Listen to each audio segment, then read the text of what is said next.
Rugby World Rankings at the end of the 2024 year, folks. There is still one big international game to go, with Ireland taking on Australia next week. But in all likelihood, the Rugby World Rankings will finish as you see them on the board for the 2024 year. Autumn Nation Series is all but done, as I said, barring that one game.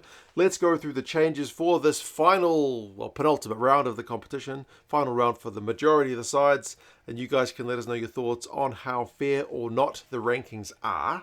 If you were to just look at the actual World Rugby table, you would see there's virtually no changes. Certainly not in the top 10 sides. Nobody has swapped places. If you scroll all the way down to 17th and 18th, you'll see Uruguay and Spain have swapped places. However, if we look at the Rawlings site, which is like a little online World Rugby Rankings calculation tool that you can also have a play around with. I'll put a link down in the description. Someone last week suggested we show this one. You can actually see the points exchanges between the sides. So, for example, you'll notice South Africa and Ireland, who are in 1 and 2, didn't take any points. I've talked about this before, but the reason these guys didn't take any points is because they are more than 10 points above the teams they defeated, namely Wales and Fiji. Remembering that the home sides get scored at plus 3 points as well, because you'll notice the All Blacks did manage to take a little bit of pointage, 0.27 off the Italians. Now, the points difference between New Zealand and Italy is more than 10, but with Italy being at plus 3 for being at home, it was just within the margin for the All Blacks to take a little bit of points. So the All Blacks took some. France took almost half a point off Argentina, and the Scots were the kind of biggest winners of the top 10 sides, taking more than half a point off Joe Schmidt's kind of resurgent Wallabies side. Now, I've mentioned it before as well. We do need to keep an eye on this top 6, because those will be your top seeds for the next kind of expanded World Cup. Remember, last World Cup, we had South Africa, Ireland, and Scotland in the same pool. With the current standings, none of these top 6 teams could be in the same pool with one another. They're going to draw the World Cup a little bit closer to the tournament this time, about a year out. Remember, it was a lot closer, or a lot further away from the tournament last time, which caused a bit of chaos. It's not the first time. 2015 was also pretty bad for that. So, yeah, right now, none of those teams would be in the same pool. Now, with that one match left, with Ireland taking on the Wallabies, there is potential for that top 6 to change. Ireland can't take anything off the Wallabies because the gap between them is more than 10, with Ireland being at home.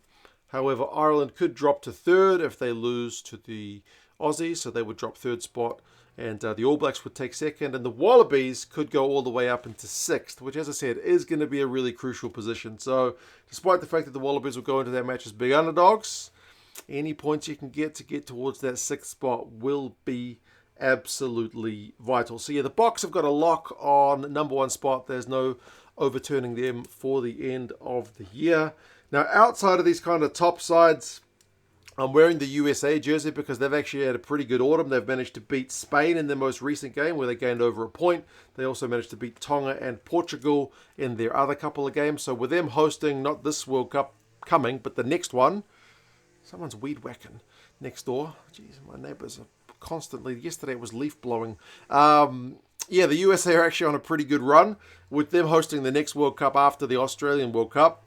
That's good news, because we want them to be a kind of stronger rugby nation. We don't want them to be a whipping boy. Like, I remember Japan put in a really good showing when they hosted their World Cup. It'd be nice to see the USA do something similar. They've still got a bit of time between now and then to build, because remember, they were really disappointing by not qualifying for the last World Cup. And Tonga at the other end of the scale have had kind of a bad run where they've lost all 3 of their games. They lost to Georgia, lost to USA, and lost to Romania.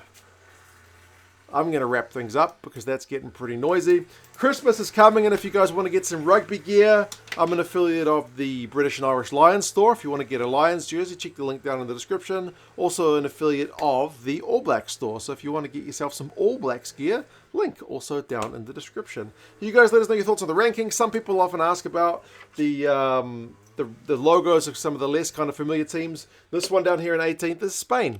I feel like that one gets asked about the most. It's not the most obvious, but there you go. It'll be interesting to see if they can make the next World Cup. They've missed out on a couple due to technical reasons, but yes, those are the world rankings for this final video, I guess, of 2024. Unless Ireland lose, I don't think I'll do another one, because they're basically not going to change if Ireland manage to beat the Wallabies. But yes, you guys let us know your thoughts on them.